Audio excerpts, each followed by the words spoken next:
Assalamualaikum warahmatullahi wabarakatuh. Jumpa lagi dengan saya Atijar Solihin di acara PCA HY10 Lirboyo. Di episode kali ini kita akan membahas tentang bagaimana Lirboyo tempo dulu dengan sekarang, terutama HY10. Sekarang kita langsung sapa narasumber kita, yaitu suami saya sendiri. Assalamualaikum Ayah. Waalaikumsalam warahmatullahi wabarakatuh. Ini gini Bun, ini nggak ada narasumber, nggak ada ini, sama-sama narasumber nih. Iya, jadi mungkin udah dulu kan.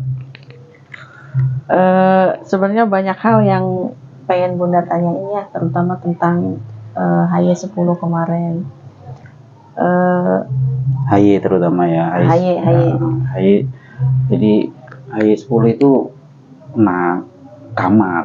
nomor kamar itu. Nah, yang kita kunjungi, yang Mas Afan ke sana itu HY. HY itu seperti komplek kalau di Buntet apa itu? Di pesantren ini, komplek ini. Nah, HY itu salah satu kompleknya. Nah, mungkin yang pertama dulu nih. Sekarang Bunda jadi narasumbernya nih ceritanya. Nih Ayah yang nanya. Yang pasti kita seneng lah. Akhirnya Mas Alvan masuk Lirboyo beneran, seneng, yang pasti seneng lah. Nah, bagaimana perasaan Bunda setelah Mas Alvan masuk tuh, rasanya gimana? Kalau ditanya perasaan, ya perasaannya lega. Alhamdulillah ternyata Alvan bisa jadi bagian dari Lirboyo, terutama HY, tempat ayahnya dulu menimba ilmu. Awalnya sebenarnya agak-agak ragu karena memang mungkin ada beberapa hal yang bikin saya, walaupun saya alumni pesantren juga, itu takut anak saya bagaimana karena itu kan tempatnya juga jauh. Kalau dulu kan di Cirebon, sekarang tapi akhirnya lega. Gara-gara apa tuh? Gara-gara apa? Begitu ngeliat tempatnya, begitu ngeliat suasananya, itu langsung alhamdulillah anak saya nyampe sini gitu. Terutama pas karena kebetulan di sana kan kita dari pagi sampai malam, jadi benar-benar ngelihat kegiatan anak santri di situ dari pagi sampai malam. Ternyata hampir nggak pernah ada waktu nganggur. Nggak ada. Saya lihat di setiap kamar itu mereka pegang kitab. Terus begitu mereka lalu lalang juga tentengannya kitab. Terus di tempat pos jaga mereka juga sambil bahas kitab. Itu yang bikin saya alhamdulillah ternyata anak saya ada di sini, terus mau di situ. Ada lagi pengalaman yang mungkin jarang orang dapatkan. Salah satunya adalah bertemu sowan sama Bunyai Kiai Haji Rofi Yakub, terus kemudian Bunda bisa ngobrol, wawancara lah gitu. Lebih tepatnya ngobrol sebenarnya. Tapi ternyata sama-sama grogi. Beliau ngakui sendiri belum pernah ngadepin kamera, ngobrol ini. Apa perasaan Bunda itu?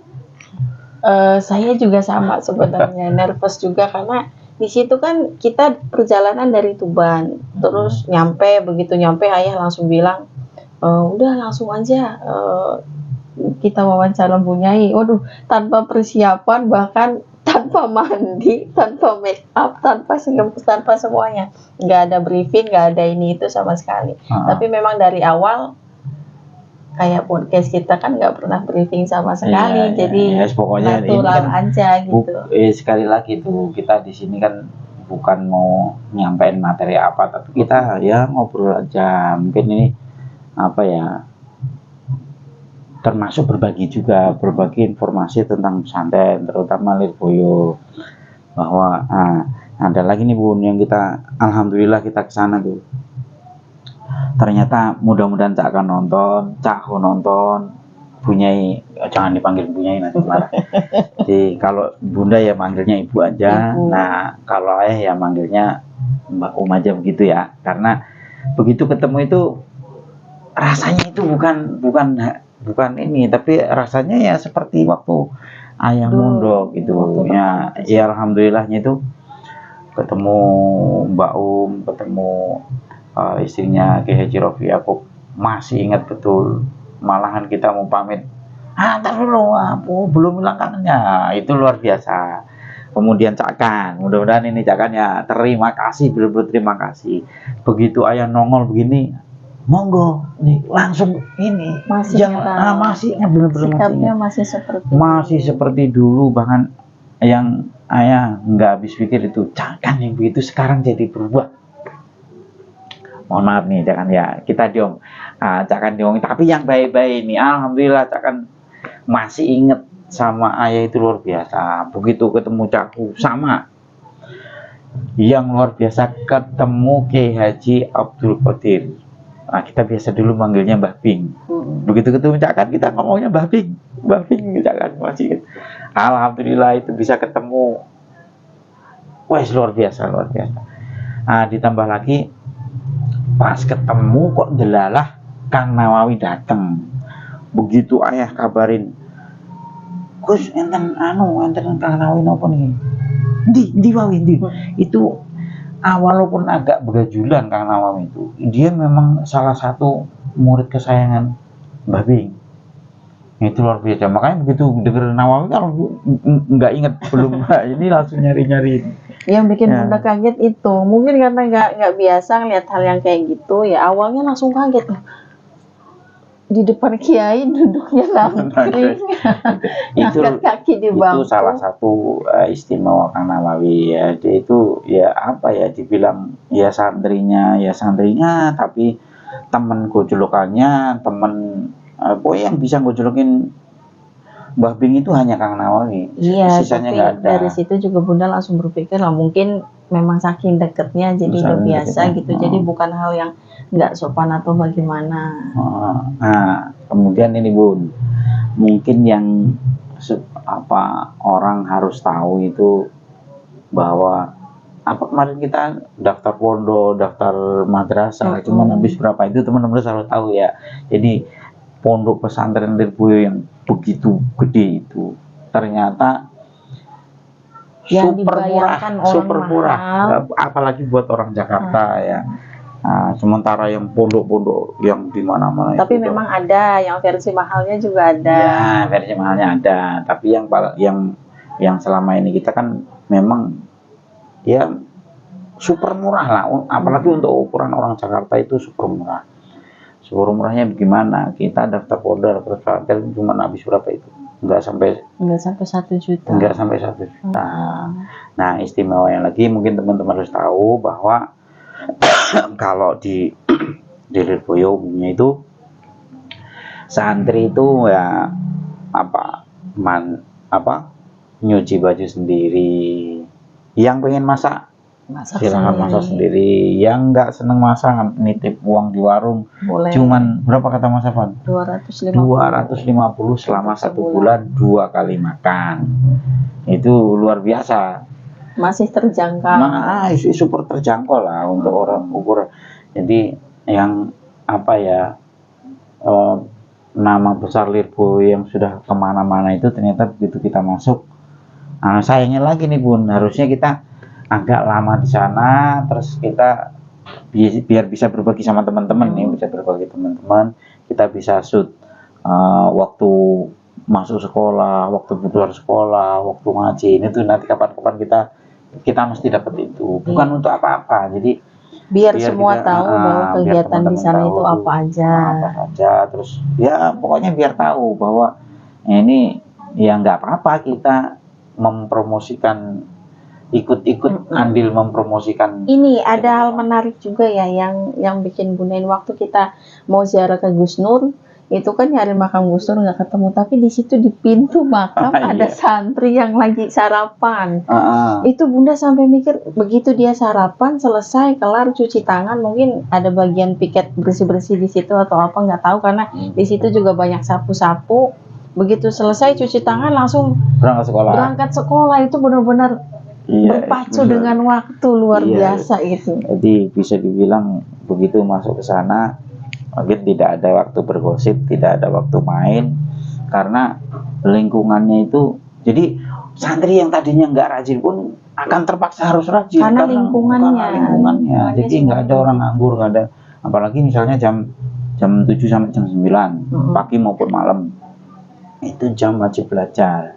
Jadi kalau ada santri misalnya nongkrong di kantin, nah bakal digelending sama keamanan mungkin. Terus kepengurusannya juga benar-benar berjalan. Iya, jadi mulai ketua Jadi kamar, fungsi mulai ketua kamar ya berfungsi dengan fungsinya benar-benar yang gitu. belum fungsi.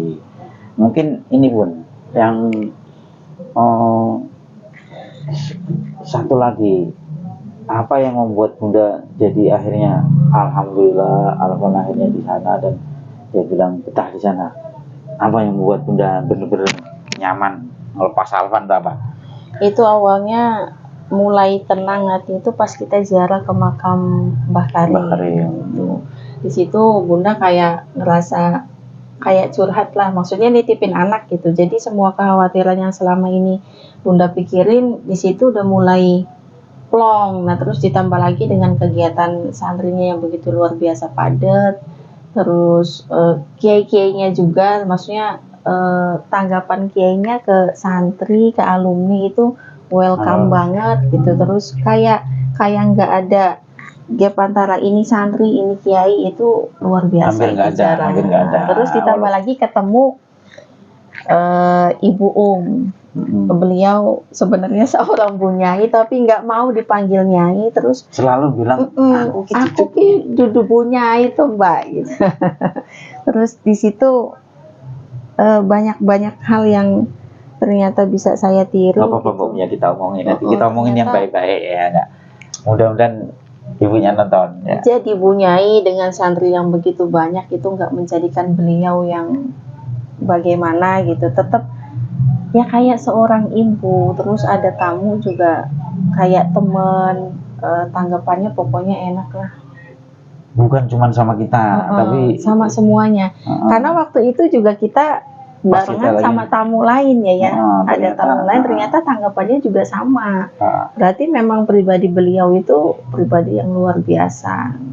Nah terus ini, waktu kita ke makam Mbah Ropi, Bunda ngomong apa? Itu saya apa ya nitip Alfan gitu.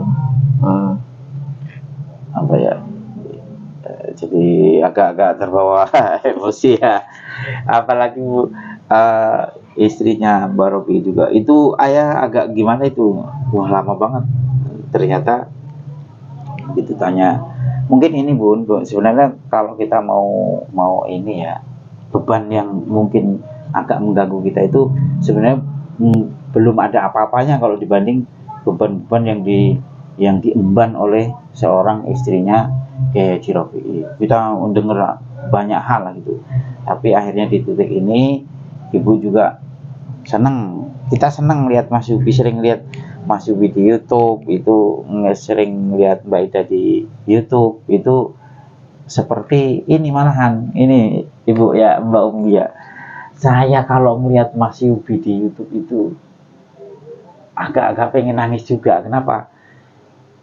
Yang saya bayangkan itu, andaikan itu Gus Rofi'i masih ada gitu, pasti ketawanya luar biasa melihat Mas Yubi yang kan ini Bun, selama ayah di sono itu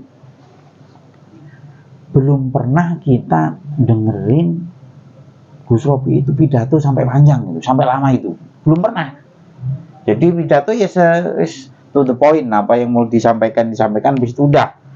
Nah itu begitu sampai ke Mas Yubi bisa agak gedebus dalam tanda kutip ya, maksudnya itu itu benar-benar luar biasa. Itu luar biasanya lah, Gus Rofi'inya begitu, tapi begitu sampai ke putranya jadi begitu. Itu kalau Gus Rofi'i masih ada pasti wah ketawanya pasti nggak habis-habis. Mungkin ini aja Pun kali ya. Jadi nanti ini sama juga kayak ini sama Mbak sama. Jadi kalau ngomongin anak dia langsung ya kebawa emosi. Ya karena kan banyak hal yang Alfan laluin sebelum itu. Terus tahu-tahu jadi bagian dari Lirboyo, itu Bunda bersyukur. Mudah-mudahan jadi lebih baik. Ya udah pamitan dulu nanti Wah, nanti ini ketularan Mbak Umi kayak ini Mbak Umi. Ya nggak apa-apa lah, tapi yang baik-baik karena ngomongin anak itu ya luar biasa. Mudah-mudahan ke depan Alvan semakin rajin, semakin baik, keluarga kita semakin baik. Itu juga Mbak Umi mudah-mudahan semakin baik dan baik semuanya lah. Nah, silakan Bu. Yang pasti buat seorang ibu yang masih khawatir mesantrenin anaknya, takut ini itu, takut dengan berbagai hal lah. Ya maklum karena ibu itu kan hatinya lembut ya, kalau ngomongin soal anak pasti Bawa emosi. terus yang pasti salah satu solusinya yaitu pesantren Nirboyo, karena di sana kegiatannya memang benar-benar bagus. Bukan berarti saya mengecilkan pesantren lain, bukan, tapi memang di sana luar biasa bagus, terus terjangkau juga, dan ya pokoknya Apalagi yang mau mengalah masak sendiri. Wis super murah itu. bikin anak jadi mandiri gitu. Mungkin itu saja yang bisa saya sampaikan di episode ini. Saya minta maaf kalau agak terbawa emosi. Nanti lain waktu kita akan bahas hal-hal yang lebih menarik lagi. Wassalamualaikum warahmatullahi wabarakatuh. Waalaikumsalam warahmatullahi wabarakatuh.